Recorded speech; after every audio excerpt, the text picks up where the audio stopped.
What's up, everybody? It's Jeffrey Lyles. You were rocking with Lyles Movie Files. I'm not going to do a big setup. What's up, fellas? What's up, little brother? What up, guys? What up? How's it Jay going? King, Gunner. Good to hear from y'all.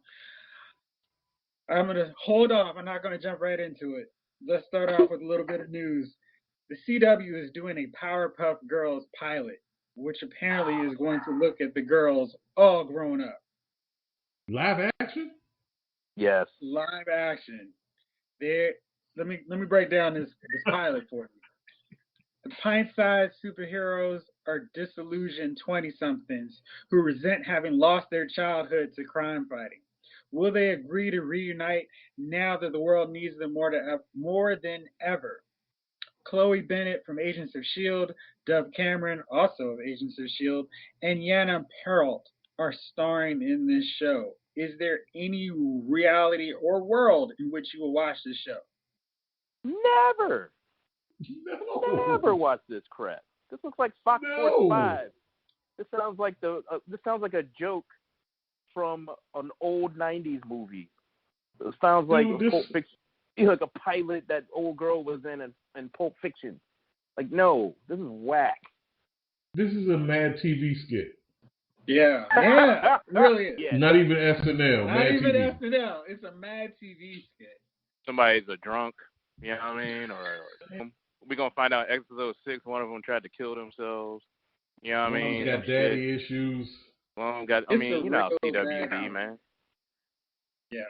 Especially having them disillusioned. It's just like, you know this is going to be a very CW, oh, woe is me, and maybe you'll find by the end of the season they'll find, yay, crime fighting's fun. It's like, no, just whoever. But how could they do this? Because to take the Powerpuff Girls and make them into a CW show basically scrubs everything that makes the Powerpuff Girls the Powerpuff Girls.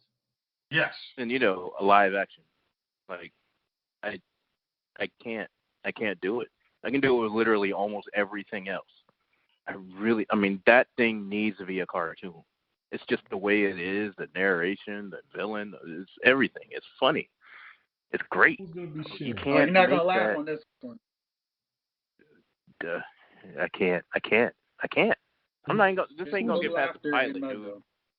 It's gonna be like the caveman show. Like that joint didn't make it past the pilot. Caveman show. That was a bad idea. That was just a waste of money making a pilot. Exactly. I give it to who wanted that was the ad agency that came up with that whole. They won. They did. I mean, they did. Yeah. If I was an advertiser, that'd be like the thing. Yeah, hell yeah. Dude, one of the characters we created became a TV show, even if it was for a month. Right. And they pulled the plug. Yeah. That was some Don Draper shit right there. Right? Or reality hit in. Hey, this is a bad idea, guys. Maybe we shouldn't do this. Right. All right, we're getting a Creed 3, and Michael B. Jordan is doing a little bit of everything with this one. He is also going to star and direct this one. This is going to be his directorial debut. And it's going to come out Thanksgiving 2022, assuming everything is correct for movies by that point. I'm down for Creed 3. I don't really care I don't need to know any details. I feel like this is almost a series that the director doesn't matter. But does this change your enthusiasm one way or the other for the third installment of Creed, fellas? I think they left themselves a good story of Adonis' story after part 2. It's like, all right, he's revenged his father's death. Sent his father's adversary back to Ukraine in a broken world. It's like he's still got to deal with the child's hearing impairment, and it's like how that dynamic. So, and it's like, and his mom, his family dynamic. So they got a lot of room, and then the boxing stuff. I think they'll be fine. No, the hell with that. He's got to fight Clubber Lang, son. You gotta fight. Yeah, that looks like you gotta fight Mr. T's son, man. He's gotta look at fool, and he gotta be. Hey, Gunner, he's gotta be totally Mr. T. Oh, God. Hey, woman. You want a real man. He's got to do full on. You got to I'm do all fighting of Lil that, Clubber. And he's got to have an emotional. He's a champion. He'll run for me. Javon, when you called him Little Clubber, I feel like he's a rapper now. And he could be. He could have tats in his face. Be. He gonna come out looking like Tekashi and Lil Wayne together. Oh my God, he could rap. He could do his own rapping as his intro to the red and yellow mohawk. Exactly. Oh my God. That's exactly. Oh, what's that would about be to happen. beautiful. That would be terrible. Oh, that would be so bad. That would be I so would bad. love No, that. I think it'll be fine. I think that's cool. Cause think about it. He's been in every like Ryan Coogler special, like great movie. So he had to have taken some pointers from the brother, right? Like he's been in every. He's been in Fruitvale. He's been in Black Panther. He's been in what's the other one? He was in another one with Ryan. Creed. What's the other one up? Yeah. The first Creed, right? Yeah. Yeah. Hey, even his time on The Wire, I'm pretty sure he learned a lot. You know, he's seasoned. He knows how to make a movie. He get it. Yeah. All right. I just want that. That's all I need. Lil Clubber. Lil Clover. Oh my God. Yeah, if he's not called Little Clever, I'm going to be upset now. Well, guys, we've reached a point now where victory has been won. The battle against the coronavirus is over. And once again, America is standing tall, victorious. And you can point to the victory by so many things opening back up, including LA movie theaters, Disneyland, and everything else. Disney has already said that they are not moving off of the May 7th release date from Black Widow. It is coming to theaters. You better get ready. How quickly have you guys got your AMC pass renewed as you prepare to get back into the movie theaters in time for the summer season? You won't see me in the movie until... Yeah. Just cough in my mouth and get it over with, why don't we? Right. Like, I'm not thinking about seeing a movie in a movie theater where Bamas were already nasty in the Bama joint-ass movies. Oh, my God. You know what I'm going to do? I'm going to go to, like, the blackest movie theater in the world. You know where I'm going to go? Is that theater still open over in Capitol Heights, over near Marlow Heights? Yes. That's not Capitol Heights. That's Marlow Heights. I'm going to go watch that joint over there. Because I want the coronavirus for sure. Clearly. That place was already nasty, just nasty anyway, just because they don't clean it. So why not go over there? As soon as I sit down, movie theater, catch it. What happened? I said that's a vintage throwback movie theater. If you want that old school experience, smuggling your great cookie, snickerdoodles, call it a night. Hell yeah. Yep. If you want to smuggle in your barbecue chicken meal. Hell yeah. I'm going to go down the street to that go-go spot, grab it to go, bring my fish up in there, and then sit down in a gum stuck. I can see you there eating a fried fish sandwich and cabbage. Hell yeah. Soles of my shoes got all kinds of nastiness on it. I have delayed this long enough. Actually, no. One more thing. Okay. So last week, I had given you guys an assignment that we did not get to because our discussion was too good. So, fellas, I gave you an assignment that I remember. What were 4 comfort movies that you would go to at all points? Now, for me, one of those movies was Coming to America. Now, I'm going to just spoil that part of my list because that is my go-to comedy. If I need to laugh, I go to Coming to America. Not the number 2, but T.O., just in case there is no confusion, because I want to make sure that's very clear. But fellas, what were some of your comfort movies? Javon, I always have you go last. Why don't you go first, shake things up a bit? It's funny you mentioned Coming to America because Eddie Murphy makes my list actually for one of his movies before Coming to America, and that's Trading Places. I don't care what part of, if I come in on that movie and it's within the last 5 minutes and they're on the yacht and they're feeling good, Lewis, looking good, Billy Ray, I'll still watch that part. I'm tuning in. That is a go-to Christmas movie around here. We quote that religiously. I had to stop one of the girls from saying, "Because you're a big Barry White looking mother, we get off my back."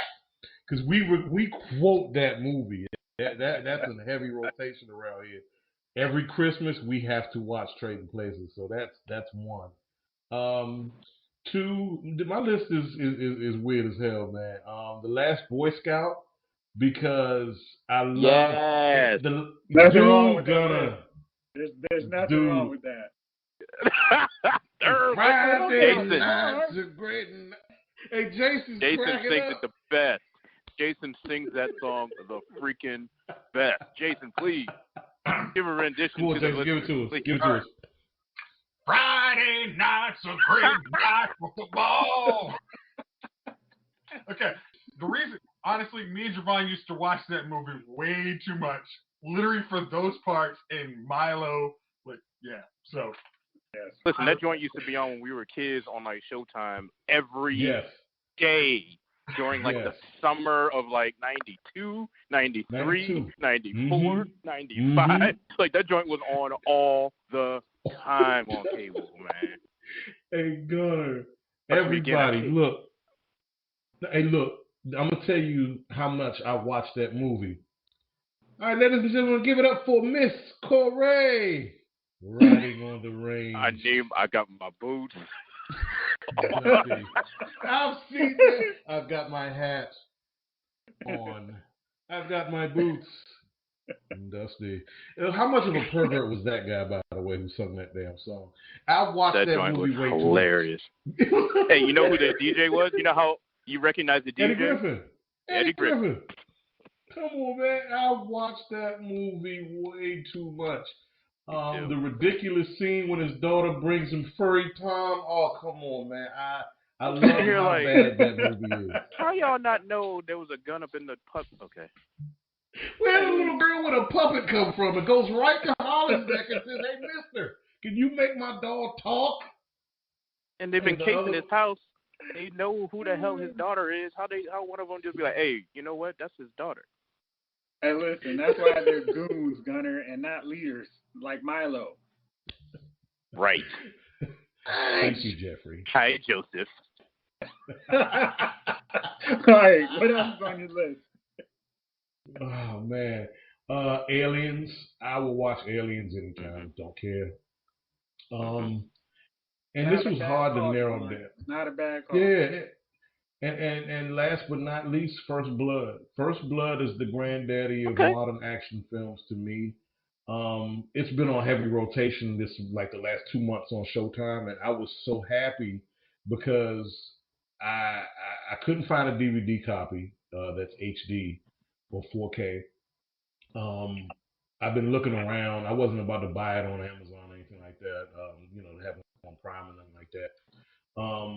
They started to show it on cable, and they upgraded, pitch quality.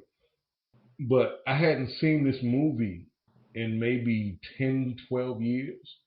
And watching it over the last month or so really helped me get a new appreciation of Sylvester Stallone as an actor. Because that end scene, that emotional end, that end sequence with him and Troutman, hey, dude,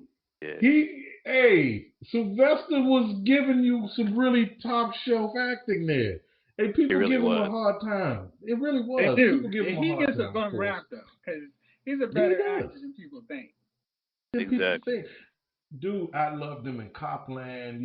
That scene in First Blood. Hey, Rocky, of course. He should have won something for Rocky. The way he portrayed Rocky Balboa in his lowest moments. That scene where he's yelling at Mick for trying to come and train me now after I've wasted my last 10 years. You know what I mean? Man, that's emotional. Yeah. It's very emotional because I've been, you go through that. You're a broken person, and you got this opportunity you're not even ready for. You don't even know what you can do, and here somebody comes trying to fake pick you up off the ground because their own success and failure is tied into you. It was a lot. It's very emotional. He deserves to say all of that. It saves the franchise by doing that kind of take to Rocky Balboa. To Balboa. You could have skipped, okay, maybe not 2 and 3, just because I like them because we were kids. Mhm. But you really could just do 1 and then 6, Rocky Balboa, and then do all the creeds. You know what I mean? Yeah. Like, you really could just Yeah. do that because of the emotion. Hey, 5 never happened. We don't, what? No, 5 sucks. Rocky Balboa. 5 is like Godfather 3. We don't do that. We don't even mention that. It's just like Coming to America 2. Godfather 3 gets trashed and dragged through the mud like this terrible movie, but it's really not. It's just not as good as the first 2. Really quick. Did anybody watch Ford Coppola's cut of Godfather 3? No. Recently. No. It's supposed to be much better than what we got, the theatrical. Well, here's the thing. It came out, and I didn't hear anything about it. A whisper. From anyone that wanted to see it. So I'm pretty sure they didn't want the embarrassment of mentioning it because it still sucked.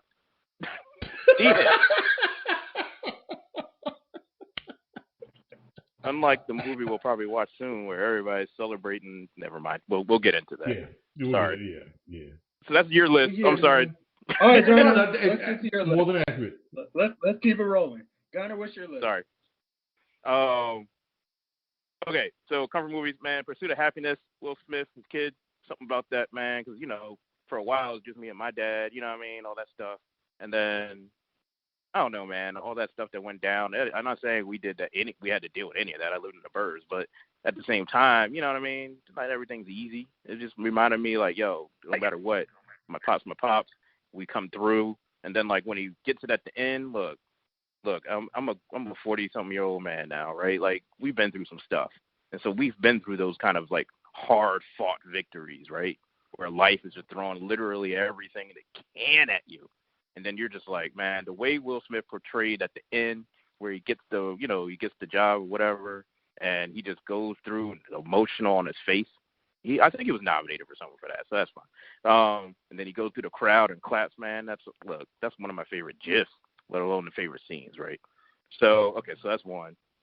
Interstellar, just because I love causality loops and that kind of like, Einstein-Rosen bridge type stuff. And then the way that it was so accurate about like the spin of how gravity works on a space station where the shit has to actually spin. Like somebody actually thought of that finally. Yay.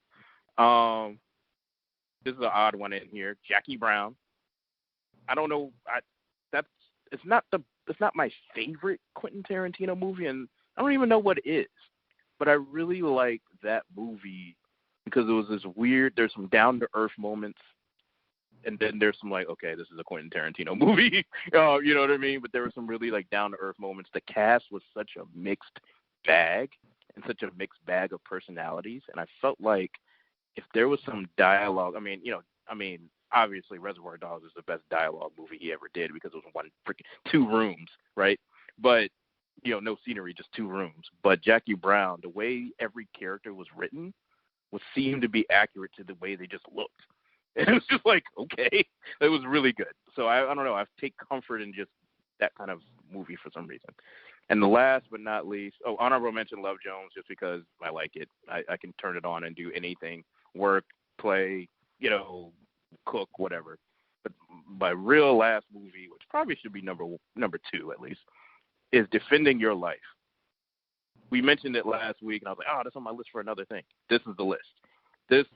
I love that movie. I don't know what it is. It's just a great comedy. It's a great take on afterlife. You know what I mean?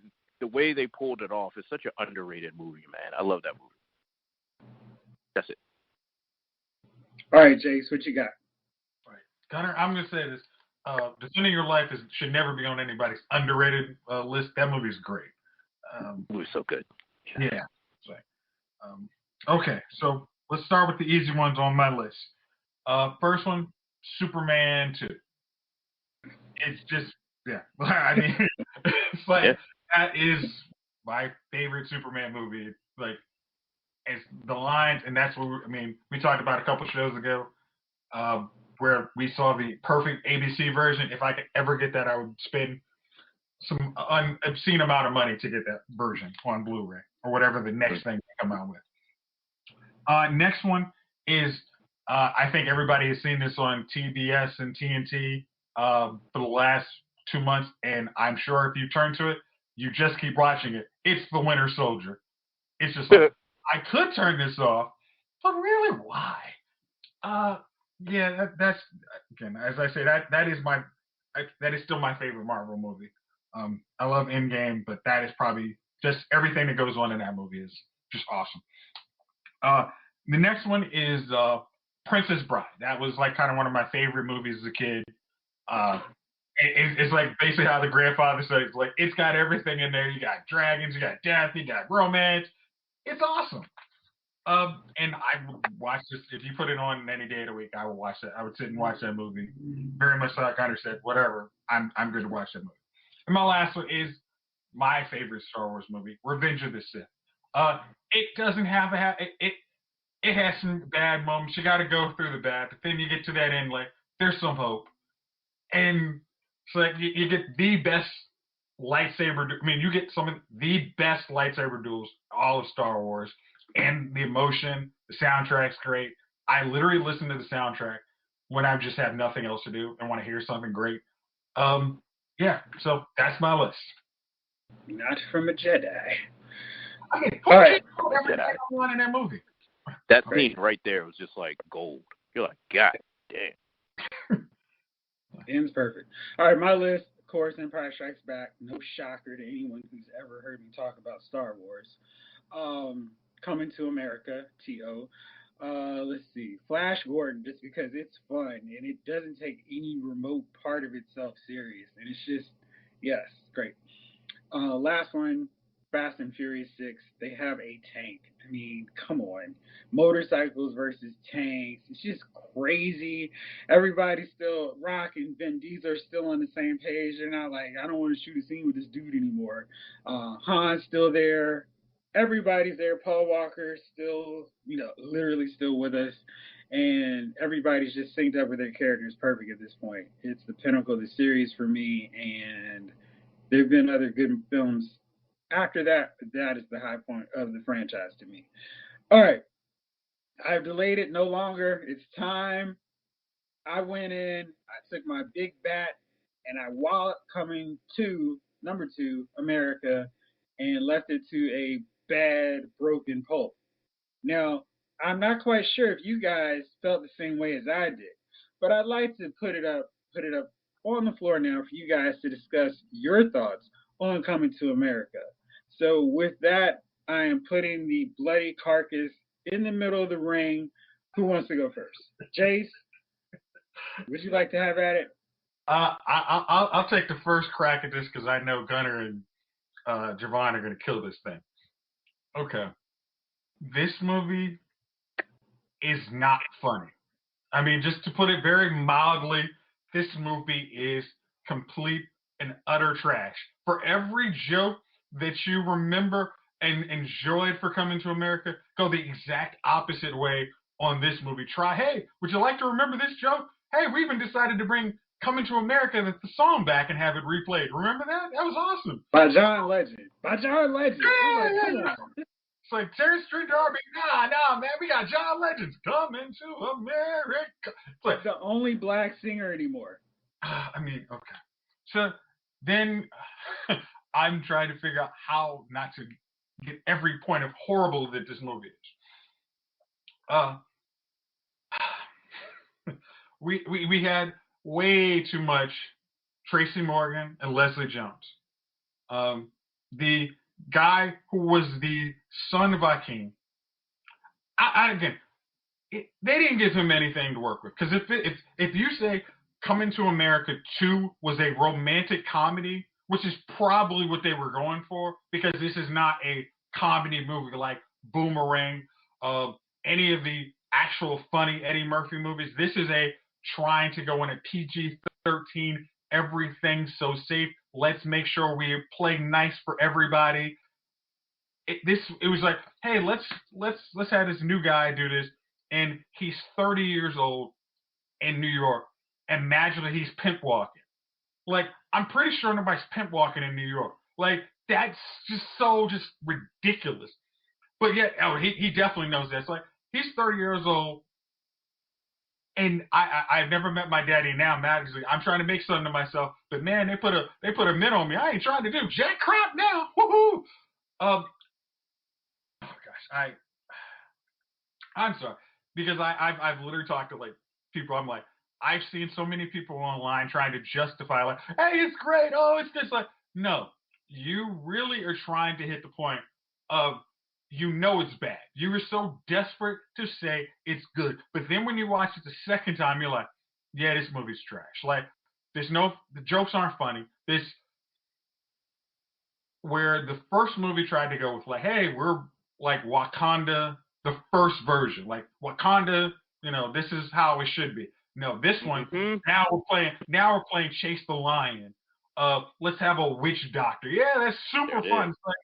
It was just like everything that made the first one good is exact opposite of what they did in this movie, and it's just like I am offended that you guys decided to make this movie. You guys could have come up with any bad romantic comedy idea you had, but you decided to stop one of our beloved movies that is literally has jokes upon jokes upon jokes. And I got maybe 2 chuckles of actually new jokes. And it was mostly like, okay, that was slightly funny. But most of this movie, I literally I was texting these guys like, I'm going to jump over my balcony if I have to sit another 5 minutes to watch this daggone movie.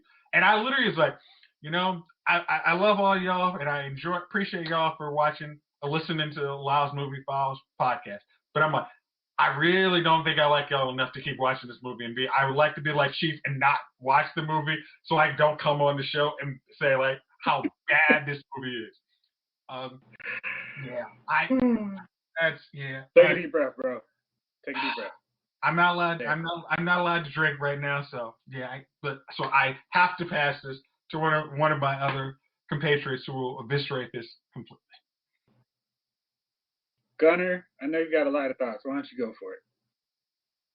There's a line between, and I've told you guys this, there's a line between good comedy with an all-black cast and coonery. I don't know if it's super thin, and Hollywood maybe it's not. But honestly, there's no example of how something could cross that line than the line between Coming to America, the first one, and Coming to America, this crap. Oh my gosh. Like, Jason mentioned the 2 main things. I have a list of bad, and I have a list of good, if you believe it or not. But obviously the bad outweighs the good. I mean, good Lord, this turd. So that's, okay. Like, the witch doctor and the Tarzan chasing lions trope, or black people getting chased by lions trope that's in every movie about Africa, I should say, quote. That kind of stuff made Eric LaSalle's character and his assumptions the bad guy. And they fought hard to make sure that happened in the first one. Here, they leaned right into it and somehow managed to have the main character being chased by a lion. And so, because of some weird ceremony tradition that was not in the first movie, that made sure that it was avoided in the first movie. It was avoided in the first movie, for sure. And then that weird circumcision ceremony, it was stupid as hell, which was a meta joke in a way, but it still put it in there, you know what I mean? Leslie Jones is just on the list as just Leslie Jones. I won't read off the entire list because it's there. I mean, but you had the predictable jokes, obviously. You had the 2 extra long flashbacks. It was really annoying. I will say that there were things that I did like. The costumes were great. And the Trevor Noah cameo. Every other cameo was forced and in a sequence of too many, like at the same time. I was like, okay, guys, you guys are really trying to make a bad movie here because we're forcing this movie. It was pretty annoying. The whole thing was rushed. It was poorly written. So overall, I mean, and very predictable. And I have to go back to the tropes that were avoided in the first movie that are just leaned right in like a Tyler Perry movie. And this was a well-dressed Tyler Perry movie. You had the buffoonery. You had Leslie Jones doing the best Leslie Jones. And then they dialed her back. I think if you can pinpoint something that was really good about this movie was the Cleo McDowell speech to Eddie at the end. That was a good scene. And oh my goodness, the Arsenio Hall, Tracy Morgan playing off each other. That kind of, I was like, okay, we needed more of that. 'Cause I could see them play off each other. That was really like one of those things that I could pinpoint as a good thing. When we see the fight scene with the daughters, and I can only say the daughters because they developed Dora none of those characters. Come on. Thanks. They developed none of those characters whatsoever at all. Anybody that's posting these diatribes that say, "Oh, if you didn't like the movie, you wanted violence," or I remember. I don't know if you saw that on Facebook, guys, but there was one that said they wanted to see him leave his dad or the dad do this. No, basically, I mean, I just put a bracket, insert John Singleton movie trope, gangster movie trope. You just wanted to see that. I'm like, no, I didn't want to see a gangster movie trope, and no, I didn't want to see Tarzan. Old Tarzan show tropes that they threw us in, by the way, in replace of John Singleton tropes. I just wanted a sequel to Coming to America. Like, why was that so hard to add? No, I didn't want any of these tropes. But for anybody to say that, obviously did not watch this movie or even understand how tropes work. It's disgusting to me how they can make this sequel so more buffoonish than before. One of the things that stood out the most to me, one of the biggest differences in watching the first one to the second one, was as a young kid and even as a grown man watching the fictional nation of Zamunda. And aside from the opening, the hilarity that ensued with the bathers, etc., the way Zamunda was portrayed was a very regal, distinguished nation and distinguished people, proud people, not buffoons, not buffoonery or silliness for the sake of trying to extract comedy from that. Watching the portrayal of these folks, and this is a moon in society. This is a movie. It was the total opposite of that. Aside from fantastic costumes, everybody was pretty much a dunce. I'm just looking at everything. It was silly. It was silly for no good reason. And James Earl Jones, his character, like, what the hell was that? What was that? That was Tyler Perry writing for a good act, and that's exactly what happened. It was incredibly pointless. It was what it was actually was lazy, and I had said this while watching that movie, and I even went back a second time to watch. Same difference. It was the same thing. It was just lazy. It was lazy. And look, I know it's a daunting task to try to remake a classic like Coming to America. It was a classic for more reasons than it was funny. It was that movie holds a special place in black culture, in black America. Look, you can quote that movie up and down. Everybody has seen this movie. Anybody I know, white, black, red, green, you've seen this movie. It holds a special rap place. Lyrics. It's in rap lyrics from the early 80s to right now. It definitely holds a place. So when you do this to a movie like this that means so much to the people who've grown up on this movie, it's been such a big part of our lives, even still today. It came out 33 years ago. It still means so much. It's still in heavy rotation. You can't run away from it. It's ubiquitous at this point. For them to do it the disservice that they've done it is an embarrassment. It's an embarrassment. And anybody who's defending it, it's your prerogative. It's your right to like terrible shit. I'm not judging you for that. It's your right.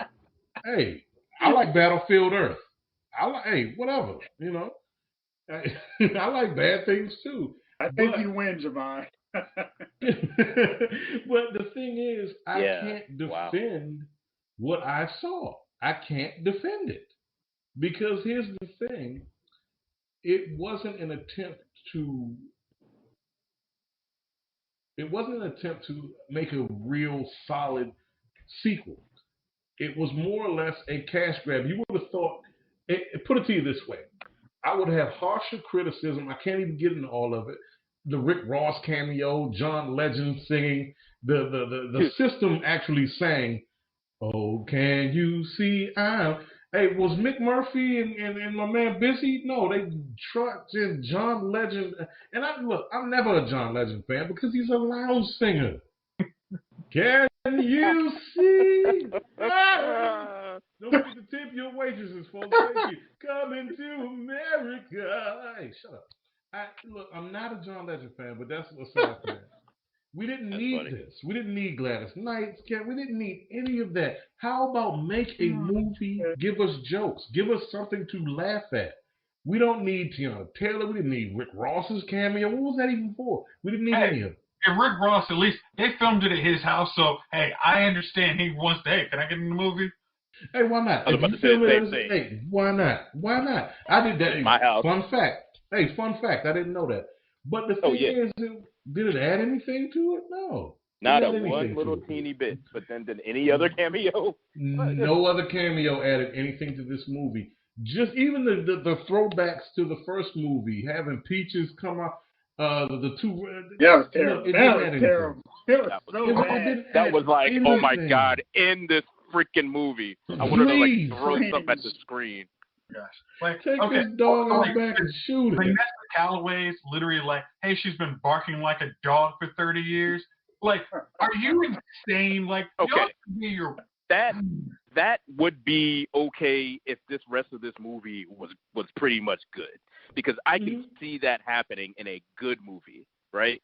Like, to me, that's the Jerry curl stain. You know what I mean? That's the Jerry curl stain on the couch. Yeah. In a bad Cooney movie, you know, where people are cooning around, tap dancing, that's like, oh, that's just another stereotype.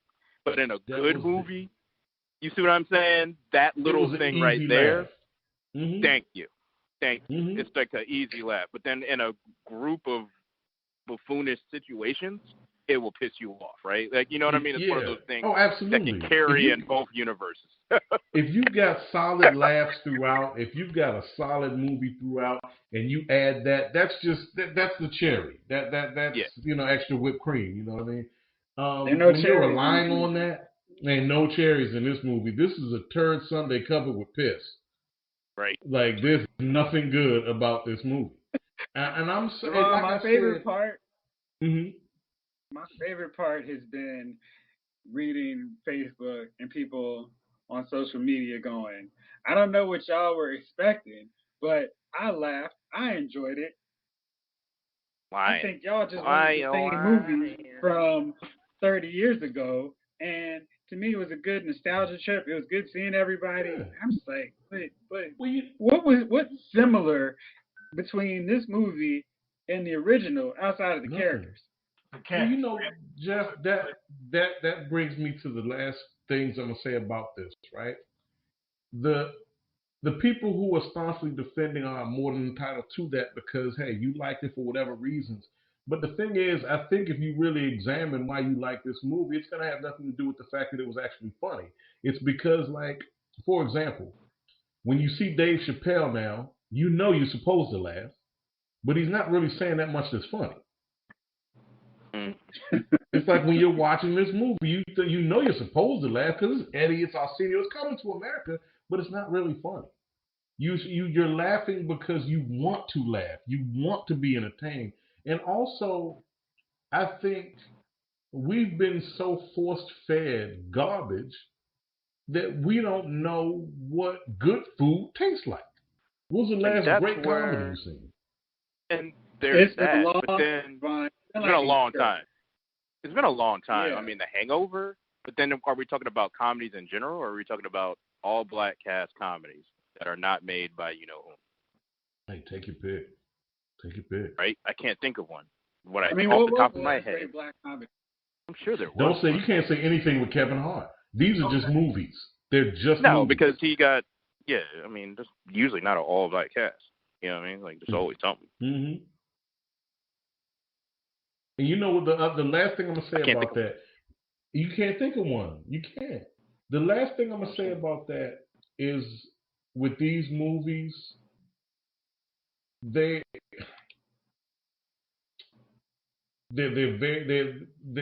so lazily done because we don't ask for more. We don't demand more of it. We don't demand more. But look what happens when we demand more.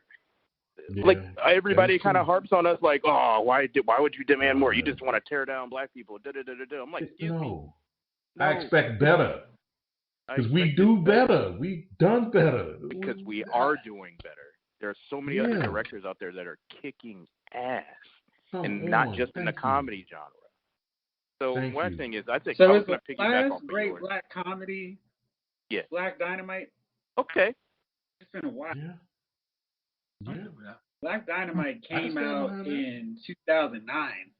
Oh, My Name is Dynamite. It's not great. I think I'm agreeing with y'all from last week.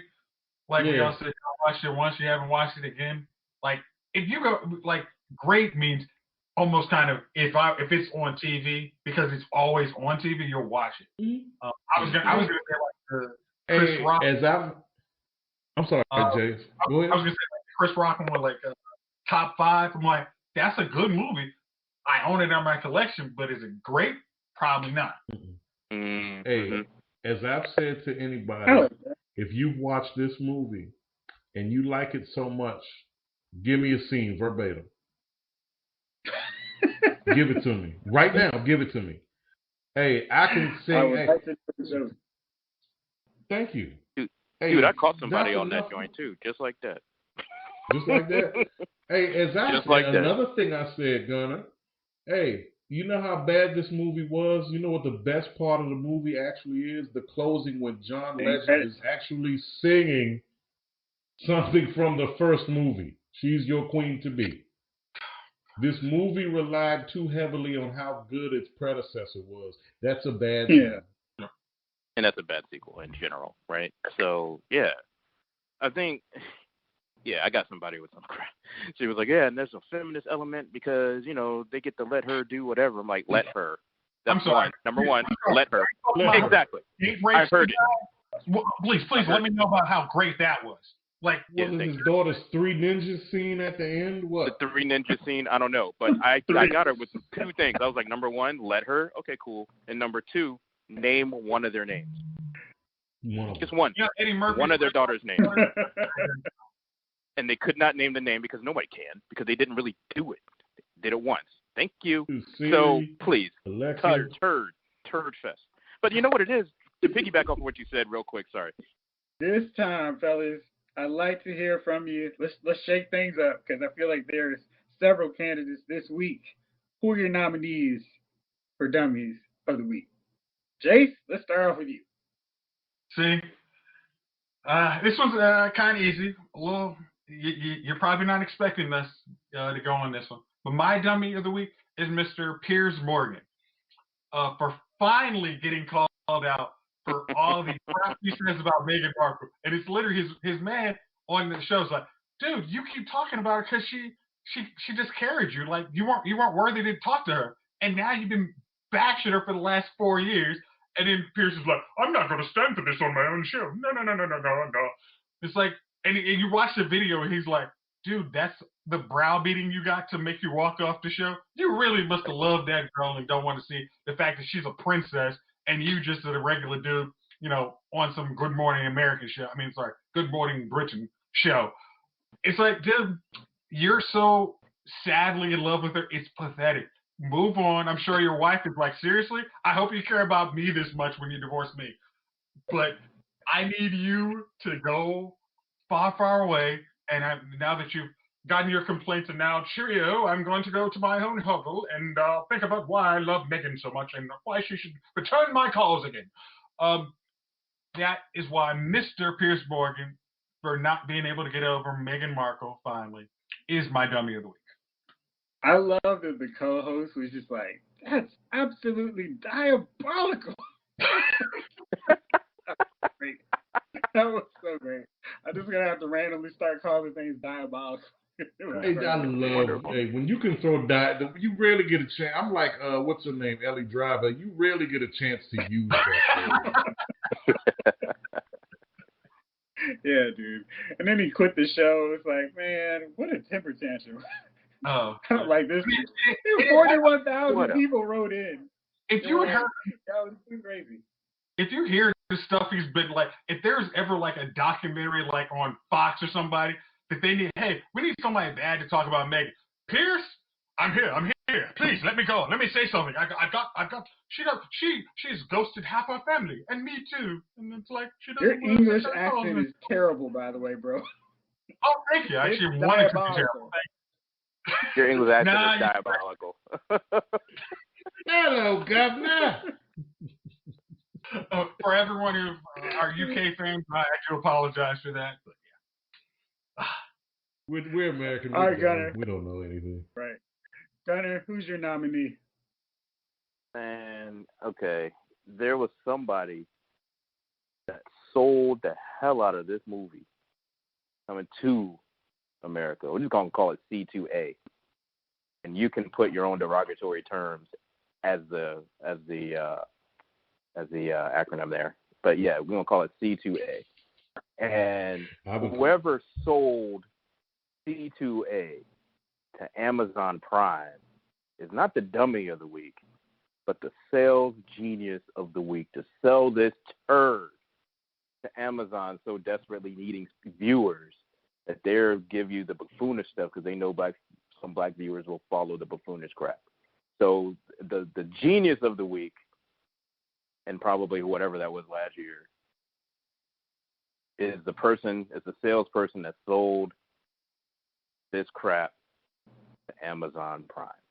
And the dummy of the week is the person who thought this was the only black person in the room. How about that? That's the dummy of the week. The end. All right, my nominee is everyone who conspired to get Pepe Le Pew canceled. I have so many great issues with it because he embodies and encourages rape culture. And when we start ignoring very real examples, i.e., one failed casino owner / failed president, current Florida resident, to go after a cartoon character and decide to cancel him instead, that's stupid. And everybody up in arms like, yes, Pepe Le Pew damaged me in my childhood, and I have all kinds of issues with this. Let's cancel him. He's canceled. Name one scene. Name one line to Pepe Le Pew that really got you, just really messed you up. Please tell me one. Because I'm pretty sure every time... No, every time Pepe Le Pew does something stupid, you know what happens? He gets smacked in his face.